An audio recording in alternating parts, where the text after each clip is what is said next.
Hi everyone, কি অবস্থা সবার? Welcome to my another mini vlog.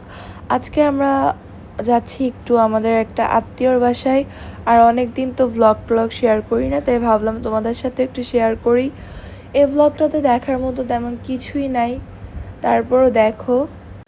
তো আমরা গেছিলাম আমাদের একটা মামির বাসায়, অ্যান্ড ওখানে যে আমরা বসে টসে ছিলাম, তখন আমাদের মনে হয় যে আমরা একটু স্কিন কেয়ার করি। ওয়াও, আমরা বেড়াতে যেয়ে তারপর স্কিন কেয়ার করার পরে এই যে আমাকে স্কিন কেয়ার করার পরে তোমাদেরকে একটু দেখাচ্ছিলাম।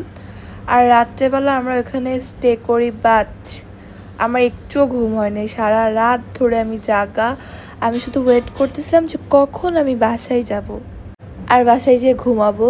যাই হোক, কোনো রকমে সকালবেলা উঠেই অমনি আমরা বাসার উদ্দেশ্যে রওনা দেই, কারণ আমাদের কারোরই ঘুম হয় নাই। অ্যান্ড বাসাটাকে আমি অনেক বেশি পরিমাণে মিস করতেছিলাম, আমার খাটটাকে। যাই হোক, আজকের ব্লগটা এই পর্যন্তই। সবাই লাইক কমেন্ট শেয়ার করবা। Bye bye.